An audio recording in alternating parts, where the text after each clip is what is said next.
I gather you reckon this is one of your favorite films that you've ever made. I have a lot of those favorite So movies, what but was this is so different. special about it? Because you've made a lot of films. I have made a lot of films. I love Westerns. I love the classic Westerns, the ones with the stories. I think that they always, they have a strong resonance of justice and redemption. And this one even has it in the title. So for me, reading it and just being able to cowboy up and ride the horse like I got to do that in this film was such a thrill for me. I loved every minute of it. So given that you had such a good time, did you actually sort of take a little memento away from the set with you?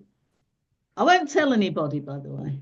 No, I don't have any mementos. Actually, somebody got the hat from me because I said I wanted it, and I didn't have time to get it from him. So somebody has the hat from that movie for me. I don't even have the hat, but I do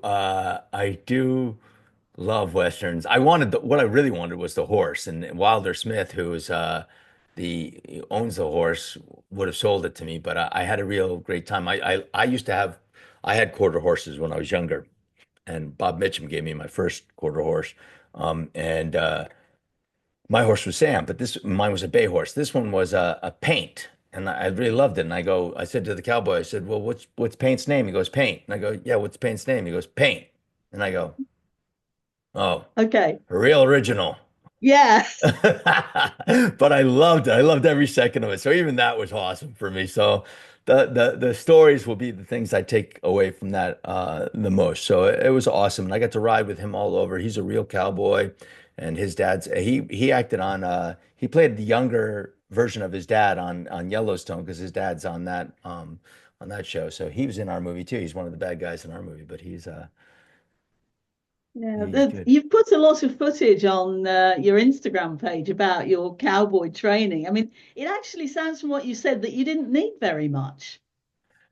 No, you always need a lot more, especially when you're doing something like that. Now like Wilder, who works with horses every day, and these are his horses, it's incredible. When I was riding every day, when I had my horse and I was riding every day, I was, a really good horseman. And because of that, I'm still pretty good on a horse. But when you don't ride every day, it's better to get back in the saddle again and go and do it. So I stuck in the saddle as much as I could, and I rode as much as I could. And you need refreshers and everything like that. Mind you, I had horses when I was 20 to 24, I had my horses. So that's when I had horses. So I was young then, and I'm 56 now. So it's a long time ago. But if I was to have my horses again, I would have wanted Paint. I fell in love with him, and he was just a beautiful, beautiful quarter horse, and just so smart, and made me look even better on the horse. So, aside from it being a Western, what else attracted you to the film and to actually playing your role, Luke? Well, I mean, I love Westerns, so obviously that was the first thing that attracted me to it. Then it was just really well written, and I loved that it could have this redemption. And also, it was interesting to have the redemption from a Southern, where often they're portrayed as such, um, they're usually the bad guys, and to have a guy being portrayed as, okay, well, it's not just really, the person who fought for what side he thought was right, even though they were on the losing end of it. He was trying to find redemption for his choices in life, and through being inspired through a man of faith who helped inspire him to regain that faith and try to discover it in himself so that he could become a better person. So I loved the whole redemption, and then when they got Sean Astin to play the guy that I was inspired by, which was incredible, and then to have somebody to walk across who is playing your antagonist, to have Jeff Fahey, was such a thrill for me, a friend and a talented actor and another incredible horseman. Um, it's just fun. And so I was attracted to where we were shooting in Kentucky, the battlefield where we fought, where they fought, a real battle went on for the battle for the bridge. It's just going over that field, just galloping across the field, even just during the day when I would do it just for fun, was amazing. It was just an amazing experience. I loved every second of it. And you mentioned Jeff Fahey there as your co-star. I couldn't help but think, I was looking at a Western, and here I was sort of watching, well, basically Johnny Rico meeting Lawnmower Man Yes, yes, yes, yes. from the I, 90s. Yes, I know. I know it well. But he was also in Silverado. He's in Horizon. He was in Wyatt Earp. I mean, he has been around for a long time. He's on Lost. I mean, the guy's a legend. And it's a dear friend. I've done 7 movies with him, so I know him. Really? Yes, so I know him really well. So, I'll tell you something. I've seen him on stage oh, he's a fan. here in the UK. Yes, yes, yes, yes. Well, I hope this movie comes over to the UK. I hope you guys are getting it too. Are you? Do you know? I'm not sure at the moment, but you never know with these things. There's so You know, many I ways in which it could come over. So, it could. I stream, and a lot of my moderators on my stream are English, and they're so excited about this. And I'm going over to Liverpool in May, I think it is, for the Comic-Con, and they're all going to come to that. But they keep telling me that they're most excited about this film. So well, these fingers English men. crossed. Yes. Fingers crossed. Now that convention, I'm assuming is Starship Troopers.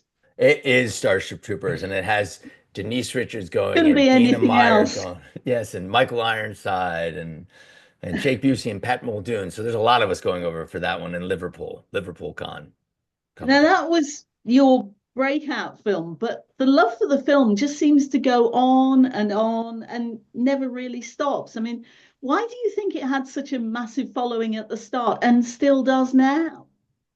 You know, it's a great question because, there's a lot of films that were made then, even that did wider and were bigger, and they don't have the recognition this one. I can't go down the street usually any day without somebody yelling a quote at me.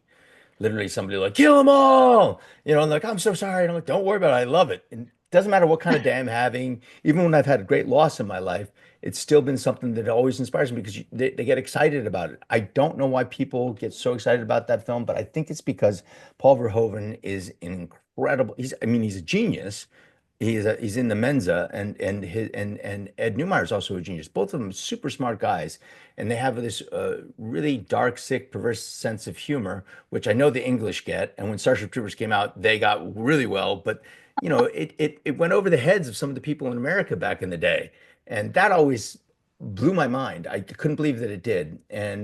But I think that sense of humor and that satire that got people to talk on both sides or whatever where they were on the spectrum, still claiming it was theirs or giving arguments for it is it's a movie that got people to talk and to discuss things. So I think when you can get a movie that still gets people to discuss it and to have opinions about it and see it from their own point of view, but then also still open to hearing from other people, I think that's shows that they're really intelligent filmmakers, in my opinion. Had nothing to do with the cast. I mean, the cast, we had a lot of fun doing it and being in it and being that, but the filmmakers really just quite ingenious the way they were that they thought about it. But they take a lot of time when they do that. I mean, they're working on another one, Ed and Paul. I'm not supposed to talk about it, but I just did right now, so I'm in trouble. And they've been working on it for years, though. I mean, I had lunch with them 5 years ago about it, and they're still talking about it today. So they might be doing another one together. Wow, my goodness. That's Not a actually quite Starship Troopers, interesting. another film. Yeah, another film. But even so, I mean, the combination, it could end up having the same sort of longevity as Starship Troopers. That would be extraordinary. But Yeah, just well, they thinking did it with about you, RoboCop as you well. having all those quotes sort of thrown at you all the time, they must be in your DNA by now. Oh, it is. Even the quotes that weren't mine, they're yelled at me. They've like Yeah. become mine, which is funny because I did video games. I did the voiceover for it. I did one for Starship Troopers Extermination, another one for a VR game called Continuum. And they both came out last year. But I did quotes that other people said, but now I've said them, and now they're mine too because I say them in the video game. So I've said even ones that I didn't say in the movies that people have yelled at me. I I'm just excited about it. They're mine now. They become mine. They're just the scripts that they're words that are just they've become alive in me and they've become a part of my DNA. Now people yell at them at me, and now I get to say, "Oh yeah, I said that in this." And you've obviously met lots and lots of fans going to all the conventions. Can you recall a particularly great question that somebody asked you, or just something that somebody said that's stuck in your mind? Well, I had a lot of I've had a lot of different things happen to me. I had one time a guy came to me from a movie, and I was working in New Mexico, and he came up to me and he said he was a transportation captain who's in charge of all the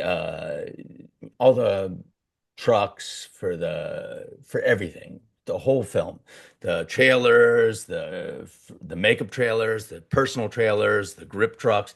They're in charge of everything. And he said, "Would you take a picture with my son? He's a huge fan." I said, "Absolutely." He was also my co-captain. I go, "Yeah, he's a Marine." I said, "Oh, I love the Marines." He go, "Yeah, he was in Afghanistan when he lost both his legs and an arm."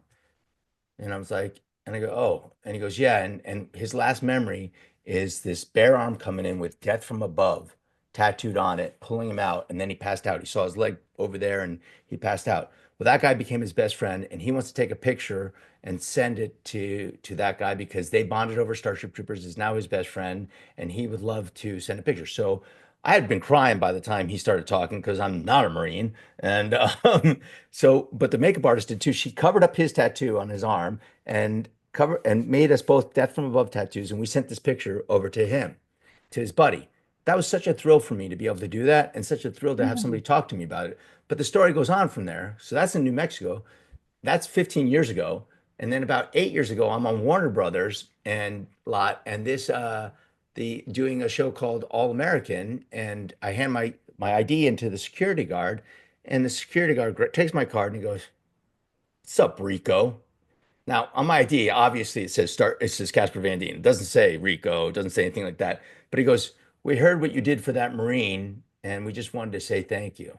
This is 7 years later, and it's in a different state. And so when you have that kind of effect, when you have a movie that has that kind of effect, that people can say things like this, that it can, inspire people like that. It's always, I mean, I have millions of these stories. I have so many stories that I'm always blown away by, but they one up each other so many times, and I'm always like, oh my God. So yes, I have many things that happen to me. People tell me it's the last film they saw with their dad. It's the last film, it's the first film they saw nudity in, or whatever they say. Whatever it is, it's something that means something to them. When you have that kind of film and you have that kind of influence on people, it's you have a sort of a responsibility to, just to be like, "Hey, that's awesome, and thank you for that support, and and I'm grateful that you had that experience." Because that doesn't, I've done, like you said, I've done a lot of films, and there's very few that have that kind of effect. I mean, some actors are very lucky and they have quite a few films that are like that. Most actors are lucky if they get at least one, and I do have at least one that I have that kind of effect. I have a couple, but that's the one that mainly is for me. It's just amazing the power of film. It is. Really, It that's it that's what that shows, is that film can be so powerful and affect people in so many different ways.